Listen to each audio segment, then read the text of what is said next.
ఇక బడ్జెట్ కేంద్రం బడ్జెట్ ప్రవేశపెట్టింది. కేంద్ర బడ్జెట్ బాగలేదని విపక్షాలు, ఇది పేదల బడ్జెట్ అని చెప్పి స్వపక్షాలు. మొత్తానికి ఏ పక్షం ఏదైనా ఇటు ఏపీ అటు బీహార్ మాత్రం మంచి కొట్టుకపోయింది అంతే. బడ్జెట్లో మనకు రూపాయి లేదు. తెలంగాణకు మాత్రం మొండిసేయి. ఎందుకు? బీహార్లో ఎలక్షన్లు ఉన్నాయి, బీహార్ నితీష్ కుమార్ పెద్ద సీట్లు ఉన్నాయి, ఎంపీ సీట్లు. ఇటు ఏపీలో చంద్రబాబు నాయుడు గారు ఉన్నారు, ఆయనకు పెద్ద సీట్లు ఉన్నాయి, ఎంపీలే. ఈ రెండు లేకపోతే ఈయన ఉండడు. అది కాబట్టి రాష్ట్రం దేశం మొత్తం మీద వసూలు చేసినటువంటి పైకంలో వాళ్ళకింత వాటా వీళ్ళకింత వాటా పంచుకొని ఉన్నారు. ఇది కేంద్ర బడ్జెట్. ఈ కేంద్ర బడ్జెట్ ఏందో కానీ ఈ దేశంలో సంపద సమాన స్థాయిలో రాష్ట్రాలకు పంచేటువంటి పరిస్థితి మాత్రం కనిపించట్లేదు. భారతదేశంలో ఉన్నటువంటి కొన్ని ప్రాంతాలపైన కేంద్ర ప్రభుత్వం వివక్ష చూపుతున్నట్టుగా స్పష్టంగా అర్థమవుతా ఉంది. సో ఆ అంశాలు అటు పెడితే 12 లక్షల వరకు వృద్ధులను 12 లక్షల వరకు ఐటీ మినహాయింపులు కల్పిస్తూ ఒక ఊరట, సామాన్య జనానికి ఊరట అని అంటారుగా, అటువంటి కార్యక్రమాన్ని ఒకటి తీసుకొచ్చినట్టు అనిపిస్తూ ఉంది. బడ్జెట్ సమగ్ర స్వరూపం 50,65,345 కోట్లు బడ్జెట్ అని పెట్టారు. బడ్జెట్ అంటే రాబోయే ఆదాయానికి పెట్టబోయే ఖర్చు. రాబోయే ఆదాయాన్ని అంచనా వేసి పెట్టబోతున్నటువంటి ఖర్చు. ఇంట్లో అయితే ఎట్లా చేస్తాం? బడ్జెట్ అంటే బొగట్టే అనేటువంటి ఫ్రెంచ్ పదం నుంచి వచ్చినటువంటి బడ్జెట్, తోలు సంచి అన్నట్టు. తోలు సంచి పట్టుకొస్తారా? అయితే బడ్జెట్ అంటే ఇంట్లో ఎట్లా పెట్టుకుంటాం మనం బడ్జెట్? ఇంట్లో మనం ఇప్పుడు ఈ నెల 20,000 రూపాయల జీతం వస్తే 20,000 రూపాయలల్లా సామాను గింత, రెంట్ గింత, పాలకెంత, కరెంటు బిల్ ఎంత, బట్టలకి ఎంత, బడి ఫీజులు ఎంత అని ఎట్లయితే లెక్కలు వేసుకుంటామో ఇంట్లో, ఇది గటువంటి. అంతే. రెవెన్యూ వసూళ్ళు అంటే ఇగో ఇంత వస్తాయి రెవెన్యూ వసూలు. 34,20,409 కోట్ల రూపాయలు రెవెన్యూ వసూలు అవుతాయట. మూలధన వసూలు 16,44,936 వస్తాయట. మొత్తానికి 50,65,345 కోట్ల రూపాయల బడ్జెట్ను కేంద్ర ప్రభుత్వం ప్రవేశపెట్టింది. ఇక దానికి సంబంధించినటువంటి మిగతా వ్యవహారాలన్నీ ఒకసారి చూస్తే ఇక 4 లక్షల వరకు ట్యాక్స్ లేదు. 4 లక్షల నుంచి 8 లక్షల వరకు 5% ట్యాక్స్. సో 8 లక్షల నుంచి 12 లక్షల వరకు 10% ట్యాక్స్. Income tax 15%. 12 లక్షల నుంచి 16 లక్షల వరకు 15%. 20% ఎప్పుడంటే 16 లక్షల నుంచి 20 లక్షలు సంపాదించే 20%. తర్వాత 20 లక్షల నుంచి 24 లక్షల వరకు 25%. 24 లక్షల పైన సంపాదిస్తే 30%. ఈ విధంగా పన్ను స్లాబ్లను నిర్ణయించారు. 12 లక్షల వరకు నో ట్యాక్స్. ఉద్యోగులు, వ్యాపారులకు బిగ్ రిలీఫ్. ఏడాదికి 80,000 వరకు మిగులుబాటు. రైతుల కోసం ధాన్య కృషి యోజన. కిసాన్ క్రెడిట్ కార్డు లోన్లు 5 లక్షలకు పెంపు. 3 ఏళ్లలో ప్రతి జిల్లా హాస్పిటల్లో డే కేర్ క్యాన్సర్ సెంటర్. ఎడ్యుకేషన్లోకి ఏఐ బొమ్మల తయారీకి ప్రత్యేక స్కీమ్స్. 2028 నాటికి అందరికీ రక్షిత మంచినీళ్ళు. రక్షణ రంగానికి దండిగా పైసలు. లోక్సభలో 2025-26 కేంద్ర బడ్జెట్ను ప్రవేశపెట్టిన నిర్మల. మొత్తం బడ్జెట్ 50,65,345 కోట్లు. ఇన్నాళ్ళు ఎడాపెడా ఇన్కమ్ ట్యాక్స్లతో మిగులుబాటు లేక తిప్పలు పడుతున్న వేతన జీవికి ఎట్టకేలకు కేంద్ర ప్రభుత్వం కాస్త ఊరటనిచ్చింది. 12 లక్షల వరకు ఆదాయానికి పన్ను కట్టాల్సిన పని లేదని బడ్జెట్లో ప్రకటించింది. పేదలు, రైతులు, యువత, మహిళల సంక్షేమానికి ప్రయారిటీ ఇస్తున్నామని తెలిపింది. విద్యారంగంలో ఆర్టిఫిషియల్ ఇంటెలిజెన్స్ను తీసుకొస్తున్నట్టు చెప్పింది. క్యాన్సర్ మందులకు పన్నులు తగ్గిస్తున్నట్టు వెల్లడించింది. దేశవ్యాప్తంగా 5 ఏళ్లలో 75,000 మెడికల్ సీట్లు అందుబాటులోకి తెస్తామని తెలిపింది. ఫుడ్ డెలివరీ వంటి ఆన్లైన్ సేవలు అందించే గిగ్ వర్కర్లకు ఆరోగ్య బీమాను ప్రకటించింది. 2025-26 ఆర్థిక సంవత్సరానికి సంబంధించి 50,65,345 కోట్ల బడ్జెట్ను శనివారం లోక్సభలో కేంద్ర ఆర్థిక మంత్రి నిర్మలా సీతారామన్ ప్రవేశపెట్టారు. గురజాడ రాసిన దేశం అంటే మట్టి కాదోయ్, దేశం అంటే మనుషులోయ్ అనే కవితతో స్పీచ్ మొదలుపెట్టిన ఆమె వికసిత భారత్ కోసం ఈ బడ్జెట్ను తీసుకొస్తున్నామని తెలిపారు. దేశ ఆర్థిక వ్యవస్థకు మధ్యతరగతి ప్రజలు మూలస్తంభమని, వారిని దృష్టిలో పెట్టుకుని ఇన్కమ్ ట్యాక్స్లో కీలక మార్పులు చేస్తున్నట్టు ప్రకటించారు. ఇన్నాళ్ళు 7 లక్షల వరకు ఉన్న ట్యాక్స్ పరిమితిని 12 లక్షలకు పెంచుతున్నామని, దీనివల్ల 80,000 వరకు మిగులుబాటు అవుతుందని పేర్కొన్నారు. బడ్జెట్లో బీహార్కు కేంద్ర ప్రభుత్వం ప్రత్యేకంగా వరాలు కురిపించింది. ఆ రాష్ట్రానికి మఖానా బోర్డు ఏర్పాటుతో పాటు కీలక ప్రాజెక్టును ప్రకటించింది. అయితే ప్రస్తుతం జరుగుతున్న ఢిల్లీ అసెంబ్లీ ఎన్నికలు, త్వరలో జరగనున్న బీహార్ అసెంబ్లీ ఎన్నికలను దృష్టిలో పెట్టుకుని కేంద్ర ప్రభుత్వం ఈ బడ్జెట్ను ప్రవేశపెట్టినట్టుందని ప్రతిపక్షాలు విమర్శించాయి.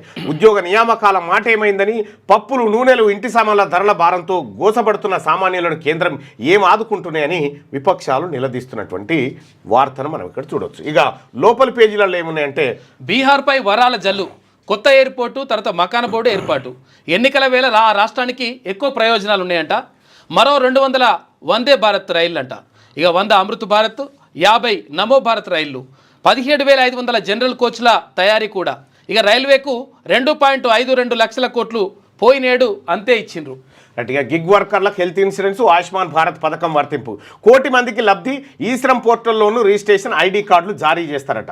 ఇక బడ్జెట్పై ప్రత్యేక కథనాలు 2 నుంచి 8 దాకా వెలుగు దిన పత్రిక అందిస్తూ ఉంటే, ఇక కొత్త పన్ను విధానంతో 1 కోటి మందికి ప్రయోజనం, ప్రజల చేతుల్లో డబ్బులు ఆడేలా కొత్త పాలసీ. నిర్మల పార్లమెంట్లో వచ్చే వారం income tax bill, budget speech తర్వాత ఆర్థిక మంత్రి ప్రెస్ మీట్ పెట్టేటువంటి అవకాశం ఉందట. ఇక ఇవాళ ఏవి ధరలు తక్కువైతే ఏవి ధరలు పెరుగుతాయి, దేని ధరలు పెరుగుతాయి, దేని ధరలు తగ్గుతాయి అనేది ఒకసారి చూస్తే, ధరలు ఏమేమి తగ్గుతాయి అంటే క్యాన్సర్, ఇతర వ్యాధుల మందులు. అసలు హెల్త్ దాని మీద పన్నులేయడమే పొరపాటు. అవును, ఫ్రీగా ఇవ్వాలి అవి. ఎలక్ట్రికల్ వెహికల్స్, ఎలక్ట్రానిక్ ఐటమ్స్ తగ్గుతాయి, ఇంపోర్టెడ్ కార్లు, బైకుల ధరలు తగ్గుతాయి, మొబైల్ ఫోన్లు, హెడ్ ఫోన్స్ ధరలు తగ్గుతాయి, ఎల్సిడి ఎల్ఈడి టీవీలు ధరలు తగ్గుతాయి, ప్రొజైన్ చేపల పేస్టు, సముద్ర ఉత్పత్తులు తగ్గుతాయి, లెదర్ ఉత్పత్తుల ధరలు కూడా తగ్గుతాయి. ఇక ధరలు పెరుగుతాయి, ఏంటేంటి పెరుగుతాయి అంటే స్మార్ట్ మీటర్లు, సోలార్ సెల్స్, ఆ తర్వాత ఫ్లాట్ ప్యానెల్ డిస్ప్లేలు, టీవీలు, ఆ తర్వాత ఉలెన్ దుస్తులు, ఇంపోర్టెడ్ చెప్పులు, పీవీసీ అంటే పాలివినైల్ క్లోరైడ్ ఉత్పత్తులు, అవిటి ధర పెరుగుతుందని చెప్పి ఇక్కడ మనకు చెప్తా ఉన్నారు. ఇక నరేంద్ర మోడీ గారు ఈ బడ్జెట్ పైన ఆయన ఏమంటారంటే, ఇది ప్రజా బడ్జెట్, 140 కోట్ల భారతీయుల ఆకాంక్షలు నెరవేరుస్తుందని చెప్పి ప్రధాని నరేంద్ర మోడీ గారు చెప్తా ఉంటే, సామాన్యుల జేబులు నింపడం పైనే మా దృష్టి, పన్ను చెల్లింపుల రూపంలో భారీ ఊరట ఇచ్చినాం, వచ్చే వారం బిల్లు పెట్టి ట్యాక్స్ విధానాన్ని సులభతరం చేస్తాం, అణుఇంధన రంగంలో పెట్టుబడులకు తలుపులు తెరిచాం, యువతకు ఉపాధి అవకాశాలు మెరుగుపడతాయని నరేంద్ర మోడీ గారు వ్యాఖ్యానిస్తే, విపక్ష నేత రాహుల్ గాంధీ గారు బుల్లెట్ గాయాలకు బ్యాండేజ్ ట్రీట్మెంట్, కేంద్ర బడ్జెట్పై రాహుల్ గాంధీ అసంతృప్తి, కేంద్ర బడ్జెట్పై కాంగ్రెస్ అగ్రనేత లోక్సభ ప్రతిపక్ష నేత రాహుల్ గాంధీ అసంతృప్తి వ్యక్తం చేశారు. కేంద్ర బడ్జెట్ 2025 బుల్లెట్ గాయాలకు బ్యాండేజ్ ట్రీట్మెంట్ లాంటిది అని విమర్శించారు. ఈ మేరకు శనివారం ఆయన ట్విట్టర్లో ఒక పోస్ట్ చేసిండు, బుల్లెట్ గాయాలకు బ్యాండేజ్ ట్రీట్మెంట్, బుల్లెట్తో కాల్చి బ్యాండేడ్ వేసినట్టు, ఇట్లా బ్యాండేడ్ వేసినట్టు. రైట్గా రాష్ట్రానికి మళ్ళీ మొండి చేయి, 1.63 లక్షల కోట్ల ప్రపోజల్స్ పంపితే ఇచ్చిందేమీ లేదు.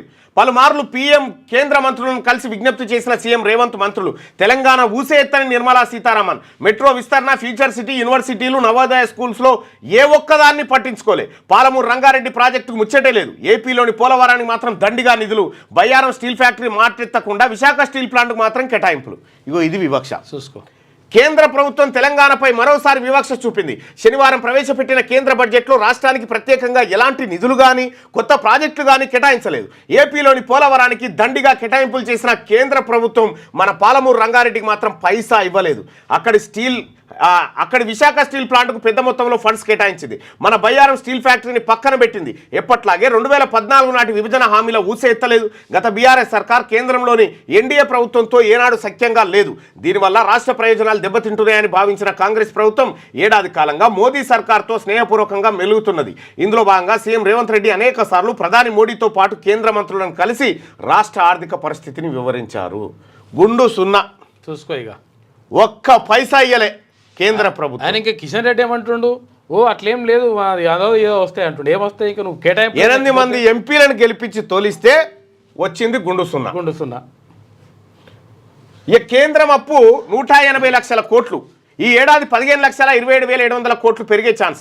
ఈ ఆర్థిక సంవత్సరంలో కేంద్ర ప్రభుత్వం అప్పు 180 లక్షల కోట్లకు పెరగనుంది. శనివారం పార్లమెంట్లో కేంద్ర ఆర్థిక మంత్రి నిర్మలా సీతారామన్ ప్రవేశపెట్టిన బడ్జెట్లో కేంద్ర అప్పుల వివరాలు ప్రస్తావించారు. 2025-26 ఏడాదికి గాను కేంద్రం అప్పు 180,78,000 కోట్లకు పెరగనున్నట్టు అంచనా వేశారు. అందులో దేశీయ అప్పు 174,13,333.42 కోట్లు, విదేశీ అప్పు 6,63,920 కోట్లుగా ఉంటుందని పేర్కొంది. గతేడాది 2024-25 బడ్జెట్లో 1,65,50,553 కోట్లను అప్పుగా చూపింది. అందులో దేశీయ అప్పు కింద 159 లక్షల కోట్లు కాగా విదేశీ అప్పు 6,18,000 కోట్లు అని చెప్పి చూపించింది. అంటే ఈ ఏడాది 15,27,700 కోట్ల అప్పు పెరగనున్నట్టుగా కేంద్రం అంచనా వేసింది. అయితే అప్పు తీసుకొస్తారట 15 లక్షల కోట్ల రూపాయలు కేంద్ర ప్రభుత్వం.